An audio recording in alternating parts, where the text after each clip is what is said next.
Well, if you ever want to know what insanity looks like, ta-da! So what we have going on here, oh god, is what was formerly a front USB 3.0 port, and technically still is, assuming, uh, um, assuming the differential pairs for the data lines are in the correct spots, because that's the one thing I didn't change. What I did was I painstakingly pinned out the wires and have rearranged them to match what they need to be.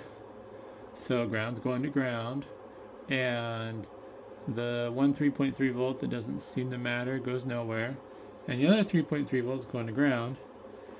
And because the plus 5 volt is in a spot that my original front cable was not configured for, I'm scavenging it from the next door USB 3.0 header. Oh god. Also on that other header, I did check. This black USB 3.0 header appears to be standard configuration. The ground and plus 5 volt pins are where they're supposed to be. But it's kind of a big but. Those pins that are missing, which be the bottom of the motherboard, those are the super speed pins for USB 3.0.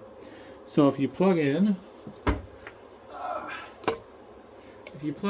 something like this, or any really, I guess, 2 port USB 3.0 thing into it, only one of the ports will work. In this case, is that one.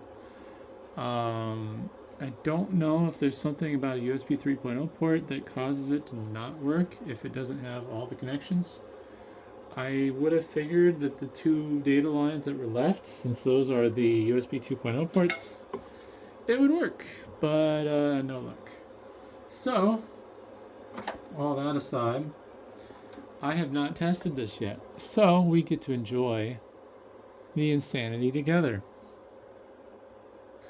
I did check. I did pick the right wire for plus 5 volt. So hopefully the plus 5 volt I scavenged from the black USB 3.0 header will make the blue one functional, since I didn't have any other way to get the plus 5 volt off of that.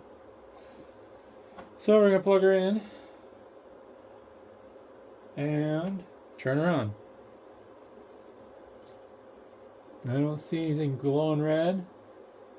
I don't see any smoke, so no fuses are exploding, and it's posting. So it's not giving me the USB error because I shorted out that 3.3 volt pin to ground. The question is, I don't have anything plugged into this computer yet, USB wise. Can't really tell, but yeah. If I plug into this and try, I shouldn't wiggle it too much, will my keyboard work?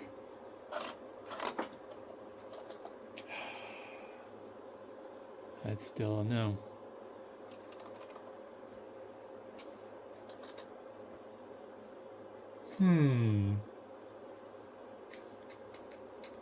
So what this probably means is I'm going to have to tear down a original cable and see and hope that they use the proper color coding for the data lines, which is really unfortunate. It's going to be hard to move the tripod and get a good angle here. Let's see. Let's scoot this over. So right now, that abomination is still plugged in. And I guess if I angle this down just a little bit, you can see the only thing plugged in the back right now is the USB keyboard. Hopefully it doesn't ruin a flash drive if something's not wired correctly, but let's plug in a USB 2.0 flash drive.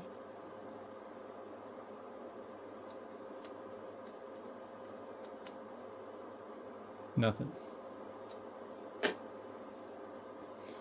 USB 3.0 flash drive.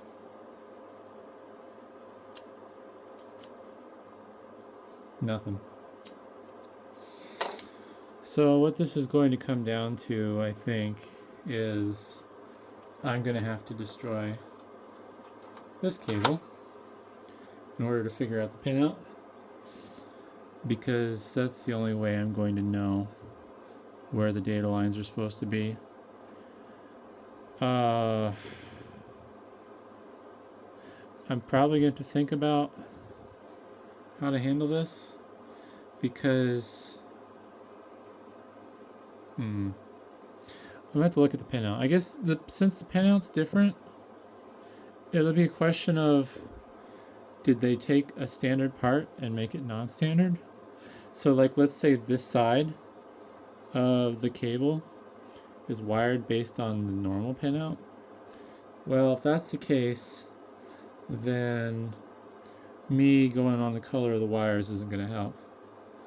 But if they wired it straight through with the correct wire color code for USB 3.0, then the hope is I can just refer to that, figure out what the data lines are. Otherwise, trying to figure out the data lines, I'm not 100% certain how to do that. I pull out the paper, but it's there just in case there's something that shouldn't be. But I think the only thing exposed over there is ground lines. But the data line, according to the pinout, shows a plus and a minus. So I don't know if maybe I can find the differential pairs with a multimeter, go with a multimeter across those pins, and then if I get a positive voltage, I have the right polarity. If I have negative voltage, I have the wrong polarity. And then I just gotta hope that I can figure out the right data lines. Otherwise, I think I'd have to go way in over my head, and that would be a matter of reverse engineering this chip, which might be possible. What I'd have to do is figure out which of these pins are like the USB inputs. The data sheet will show that, and then see if I can do a continuity test from whatever pin to whatever pin. That's gonna be really hard though, because I don't know if it'll show up in camera, but look how tiny those pins are. So yeah, it's kind of interesting. I'm kind of committed to this point though.